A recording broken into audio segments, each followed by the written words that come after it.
예, 안녕하세요. 4차 산업혁명 시대 초등학생 글쓰기 지도 강의를 맡게 된 교수 최병호입니다.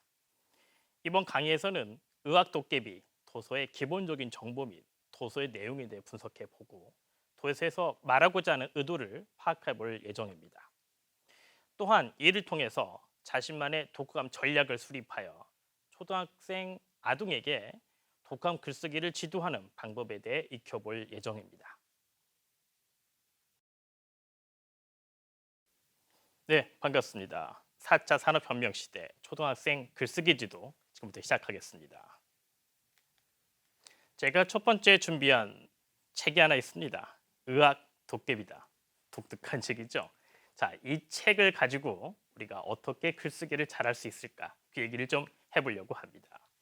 자, 학습 목표입니다. 가장 중요한 거는 독후감을 어떻게 쓸 것인가? 저는 그것을 독후감 전략이다. 이렇게 표현을 했습니다.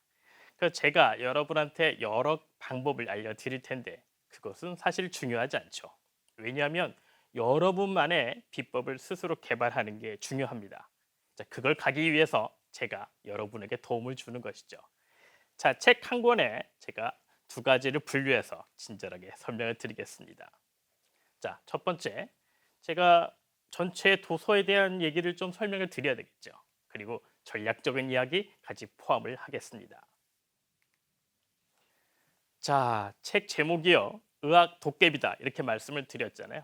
이 책은 현재 국어 교과서 2학년 1학기 가에 수록돼 있습니다. 그러니까 학생들이 굉장히 친숙하게 다가갈 수 있겠죠. 다만 그 책의 단편적인 부분만 수록이 되어 있기 때문에 책 전체에 대한 것은 별도로 책을 좀 봐야 됩니다. 자, 여기에서 어려운 점이 하나 등장하지요. 책 한 권을 온전히 읽고 그거에 대해서 자기 생각을 말을 하고 쓰는 거 굉장히 어렵습니다. 그건 성인도 어렵죠. 자, 그래서 우리가 이런 시간을 준비한 것이죠. 자, 그러면 우리가 시작을 하려고 하면 맨 처음 뭔가 있어야 됩니다. 뭐부터 시작을 해야 될까요? 그것이 가장 우리가 어려움에 처하는 난제 중에 하나입니다. 자, 그런데 어, 그렇게 생각해 보시면 좋을 것 같아요. 우리가 보통 걸어 다니다가요. 우리가 삶을 만끽하잖아요. 그런데 어느 사이 물속에 들어가는 상황을 해보시면 어떨까요? 물속의 상황은 전혀 다르죠. 자, 물과 물이 아닌 거, 우리는 그것을 배경이라 말할 수 있습니다. 즉, 제약 조건인 거죠. 환경이라고 하는 제약 조건이 있으면 거기에 맞게 뭔가 편승되게 마련입니다. 이 책도 마찬가지지요. 그 제가 배경이라고 하는 걸 한번 뽑아봤습니다. 자, 이 책에서는요, 깊은 산골 장승마을이라고 하는 공간적인 배경이 있습니다. 아, 이것만으로도요, 뭔가 환타지에 가까운 이야기들이 벌어질 수 있겠구나라고 하는 걸 알 수 있죠. 그리고 두 번째는요, 옹기 할아버지가 등장합니다. 이 옹기 할아버지의 장승마을을 새롭게 만드셨다. 그런 얘기도 나옵니다. 이 두 가지가 이 책의 전체적인 거를 제약을 하게 되죠. 자, 책을 보려고 할 때 이런 환경적 제약 조건을 먼저 내가 간파를 하면 나머지 이야기는 잘 풀어집니다. 자, 가장 중요한 것을 들어가야 되겠죠? 두 번째가 바로 등장인물입니다. 우리가 어떤 글을 쓰려고 할 때 첫 번째 떠오르는 것은 내가 봤을 때 주인공이 누구냐 하는 것입니다. 자, 여기서 내가 봤을 때가 중요합니다. 왜냐하면 많은 사람들은요, 책에서 가장 중요하게 생각하는 그 캐릭터를 등장인물, 주인공이라고 생각하지만 꼭 그럴 필요가 없습니다. 바로 이러한 생각들을 잘 지도하는 것도 중요합니다. 자, 아주 큰 틀에서 보면요, 장승 친구들이 나오고요, 그다음에 조금 전에 말했던 옹기 할아버지가 나오고 도둑들이 나옵니다. 자, 이렇게 큰 틀로 나눌 수 있으면 전체적인 내용이 한 번에 들어오죠. 그러니까 장승과 도둑 뭔가 관련돼 있겠구나라는 걸 알게 되고요. 자, 그러면 장승 친구들도 여러 명이 등장합니다. 그 중에 멋쟁이 장승도 있고요. 뭐 퉁눈이, 짱구, 주목호, 희다리 이렇게 나옵니다. 자, 여기에서 가장 강조가 되고 있는 주인공 이름이 바로 멋쟁이죠. 자, 멋쟁이 장승이니까 굉장히 잘난 척 잘하고요. 그다음에 뭔가 이렇게 뻐기기 잘하는 형태가 있을 수 있겠습니다. 자, 세 번째 중요한 것은요. 아까 제가 환경적인 요인 말씀드렸잖아요. 이제 조건적인 요인이 등장합니다. 자, 이 부분 때문에 우리가 어떤 타픽을 뽑을 수 있는 아주 결정적인 부분이 되는데요. 저는 그것을 세 가지로 뽑았습니다. 자, 이 세 가지로 뽑은 것은요. 역시 주관적입니다. 즉, 여러분들이 다 다를 수 있다라는 거예요. 제가 뽑은 것은 무엇일까요? 자, 첫 번째 조건이 바로 밤이라고 하는 저녁 시간대죠. 낮에는 가만히 서 있잖아요, 장승이. 그랬다가 밤만 되면요, 장승에 팔다리가 나옵니다. 심지어요, 하늘을 날아다닐 수도 있어요. 그래서 중요한 것은 바로 밤이라고 하는 제약 조건이 등장했다는 것이고요. 두 번째도 있습니다. 자, 앞에서 우리가 말했던 그 할아버지 계셨잖아요. 자, 옹기 할아버지라고.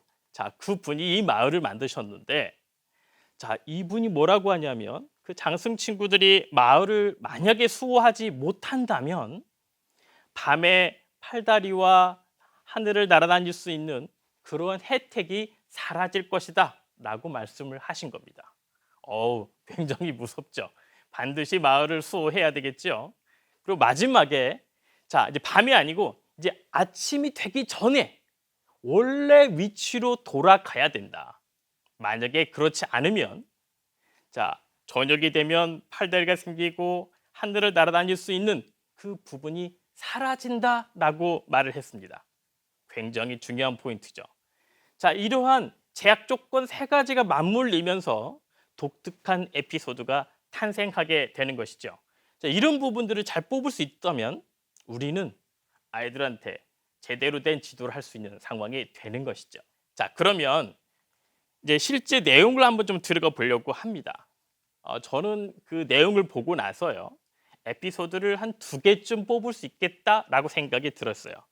자, 이 지점이 굉장히 중요한데요. 왜냐하면 책을 한 권 읽었는데 책에서 독후감의 소재 또는 내용이 두 개 이상이 될 수 있다라고 말할 수 있다는 겁니다. 자, 그것이 굉장히 중요한 포인트예요. 자기 생각이 무엇인가 하는 것이죠. 자, 그러면 첫 번째 소개해 드리겠습니다.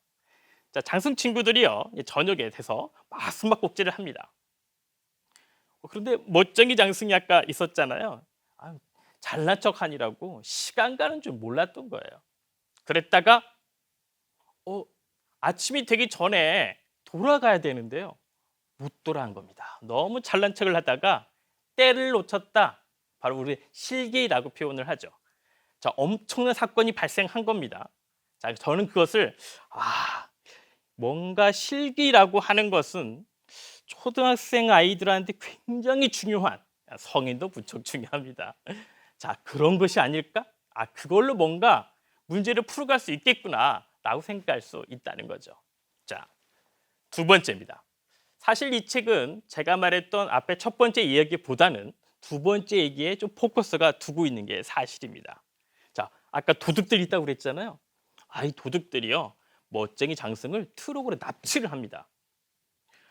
그러면 나머지 장승 친구들이 있잖아요. 이 친구들이 막 서로 막 싸웁니다. 뭐 구해야 되느냐, 아니면 우리도 잡혀갈 거니까 도망가야 된다, 막 이렇게 떠드는 거죠.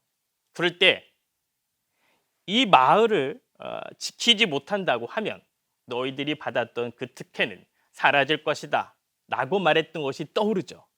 그러면 안 되겠구나. 이렇게 자각을 하게 됩니다. 이렇게 자각을 하게 된 다음에 뭘 하게 되는 걸까요? 친구를 구하러 가는 것이죠. 자, 친구를 구하러 갈 때 도깨비 행세를 합니다. 자, 이 도깨비라는 단어가 이때 나오는 것이죠. 그러니까 사실 이 책에서는 도깨비 얘기가 핵심은 아니고 바로 장승 친구들이 핵심인데, 의학 도깨비라고 하는 게 바로 그런 뜻이었다는 것이죠. 그 납치되는 친구를 구하기 위해서 장승 친구들이 의학 도깨비다라고 외치게 만들었다는. 그래서 멋쟁이 장승을 구출하고, 그것은 결국 장승 친구들이 협동을 해서 집단지성을 발휘한 것이죠. 바로 이것이 메인스트림에 해당합니다. 자, 이것을 가지고도 충분히 더 쓸 수 있다고 봅니다. 자, 여기 정리를 좀 해보면요. 자, 아이한테 책을 한 권 읽고 자, 어떻게 한번 독감을 써볼까? 어떻게 하면 글쓰기를 해볼까? 이렇게 말을 할 때 환경적인 요인, 배경, 주인공, 그 다음에 에피소드 이런 형태로 뽑아낼 수 있다면 굉장히 원활하다는 것이죠.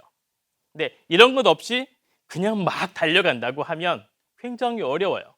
그러니까 제가 여러분한테 말씀드리는 것은 바로 이런 형태로 지도를 하는 게 필요하다라고 하는 겁니다. 자, 그럼 이제 우리가 전략 얘기를 했으니까 전략 얘기를 좀 더 들여다보죠. 자, 첫 번째, 책을 한 권 보고 나서 독감을 쓰려고 할 때 어떻게 할까요? 자, 시작점 어렵죠. 저는 무엇인가 읽고 나서 떠오르지 않았을 때는요, 책 제목이 가장 중요하다라고 생각을 합니다. 바로 그게 첫 번째 우리의 가이드라인이죠. 의학 도깨비다 가지고 추정을 해보는 겁니다. 또는 전처럼 에피소드 가지고 얘기를 해보는 거죠. 아, 중요한 에피소드가 한 2개쯤 있을 것 같아 라고 시작할 수 있는 것이고요. 자, 그럼 그것이 끝났다고 하면 이제 핵심적인 내용을 이렇게 추려봐야 되겠죠. 만약에 책 내용을 가지고 접근한다고 하면 이 책 제목이 과연 무엇을 의미하는 것인가 라는 걸 파악할 수도 있고요. 또는 제가 조금 전처럼 에피소드에 대한 여러 가지 핵심 내용들을 요약해 볼 수도 있겠습니다. 자, 거기서 끝나면 안 되겠죠. 자, 우리가 어떤 글이 정말 제대로 된 글이다라고 생각을 하려면 반드시 Y라고 하는 게 등장해야 합니다. 이것이 가장 난이도가 높기도 하고요. 우리가 글쓰기라고 하는 걸 하는 이유이기도 하고 지도하는 핵심적인 방향이기도 합니다. 왜 책 제목이 의학 도깨비일까? 라고 생각을 해보는 거죠. 이것은 굉장히 중요한 포인트가 뭐냐면 우리가 책을 읽을 때 책의 내용도 있지만 저자의 의도도 같이 읽는 것이거든요. 그래서 물어보는 거죠. 또는 우리가 에피소드라는 걸 끄집어냈다라고 하면 그 에피소드가 과연 어떠한 원인 때문에 그 일이 발생했는가라고 하는 것을 접근해 보는 겁니다. 저는 그걸 그래서 바로 그게 질문력이다, 변방성 질문이다 이렇게 표현을 하는 거죠.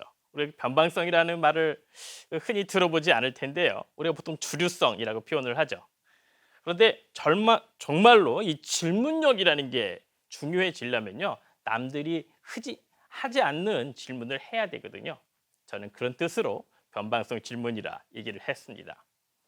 자, 더욱더 중요한 게 남아 있습니다. 뭐냐 하면, 자, 책을 읽은 건 이제 책의 세계이죠. 하나의 세계를 읽은 겁니다. 그리고 작가도 읽었으니까 이제 작가라고 하는 세계도 읽은 겁니다. 하나가 더 남은 거 보이실까요? 바로 자기 세계죠. 궁극적으로 내가 글쓰기를 왜 하느냐라고 하면 세계를 이해하는 부분도 있지만 내 자신을 이해하고 내 자신을 변화시키는 부분까지 접근하는 게 굉장히 중요합니다. 자, 그러니까 책에서 어떤 내용이 나왔으면 그 내용이 나랑 어떤 관계가 있는 것인가 라는 것까지 접근하는 것이죠. 그리고 끝날까요? 그렇지 않죠. 좀 더 난이도 높여보죠. 자, 책의 세계, 작가의 세계, 내 세계. 그러면 끝나는 것일까요? 그렇지 않죠. 가장 중요한 것은 바로 변화입니다. 그러니까 지금 내가 살고 있는 그 인생보다 좀 더 낫게 사는 거. 그러려면 내 자신과 내가 속해 있는 그 환경을 바꿔야 되겠죠. 바로 거기까지 가는 것이죠. 자, 그래서 이런 부분을 우리는 전략이다 이렇게 말을 하는 겁니다. 즉, 이 말은요, 도대체 글이라는 건 왜 쓰려고 하는 것인데? 라고 하는 질문의 답입니다. 세계를 이해하고 내 자신을 변화하고 또 내가 살고 있는 세상을 변화시켜서 우리 모두 원하는 삶을 살게 하는 거. 우리 소위 그런 말 하지 않습니까? 존엄하고 행복하게 살고 싶다. 바로 그 길이죠. 그런데 지금 제가 말씀드리는 부분엔 독특한 게 하나 더 있습니다. 바로 인공지능 기술입니다. 자, 하우라고 하는 부분들은요, 여기에다가 그거를 실천할 때 굉장히 중요한 툴이 하나 있는데 바로 그것이 인공지능 기술이다라고 하는 겁니다. 아주 독특하죠? 자, 여기서 우리가 좀 더 조망해 볼 만한 게 하나가 있습니다. 도대체 왜 지금 이 글쓰기에서 인공지능 기술이라는 걸 이야기하는 것이냐 하는 것입니다. 왜냐하면요.